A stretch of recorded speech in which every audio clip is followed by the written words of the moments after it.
Hello one and all, welcome to another instalment from the channel that is Jono's Graveyard Jaunts. If you are enjoying the content of the channel so far, can I please ask you to like, subscribe and comment in the comments section below. Now, to subscribe to the channel does not cost anything, but it will help the channel to grow and means we can venture further afield to produce ever more interesting content for you as the viewer. In today's video, I'm going to visit what used to be the village of Knaptoft in South Leicestershire. The village is now just a small hamlet with a few houses. Now, as far as the UK goes, a hamlet is considered to be like a village, only smaller with less houses. And whereas a village has a church, a hamlet does not. And this is the definition, at least in the UK.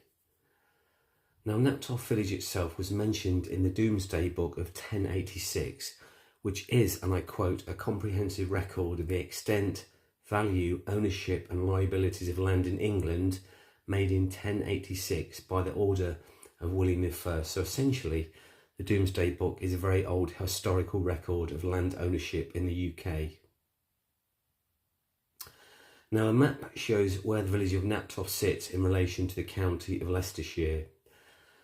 The village was recorded in the Domesday Book as Cnapetot, and I'll put that on the screen for you.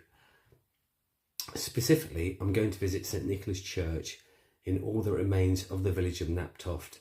I will undertake a walkthrough of the cemetery, which is actually very small, so we'll jointly get to view all of the graves. The village church of St Nicholas is a Grade 2 listed building, which means, and I quote, a building of special architectural and or historical interest. Now, St Nicholas Church itself was built in 1279 and it's nearly all that remains of the medieval village of Knaptoft. The once prosperous settlement with manor house, gardens, 2 fish ponds, 20 tenants and a miller suffered in the 1500s when the lord of the manor turned to sheep farming.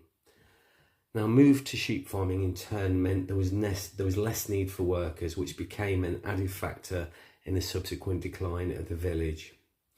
The building in turns began to decay, though it was believed that the church was destroyed by Cromwell's forces after the Battle of Naseby in 1645. Now, this fact, together with evidence unearthed centuries later, which included stained glass windows affected by fires, gives support to the tradition that the church was burnt by Cromwell's men. By the 1870s, the village listed 7 houses along with 54 residents.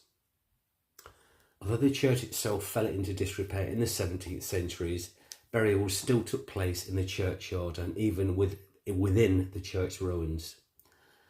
The later gravestones are mostly 19th century, although no longer accepting new burials, there is still availability for created remains. Open-air Sunday morning services are held throughout the summer, led by various local churches, Anglican and others. So this church was likely destroyed over religious differences, and it is now a meeting place for varying traditions and religious groups. The ruins are also a scheduled ancient monument. Today, Knaptoft is a small hamlet of a few houses and farms in the Harbour district. It was once a much larger village, but most of it was deserted in the 17th century. And the only visible remains of the original village are some farm buildings, that medieval fish ponds to the south, restored in 1976 to 82 and now used for commercial fishing purposes, and this ruined parish church. Open air church services continue to be held at the church at 3 p.m. on the 3rd Sunday of June, July, August and September.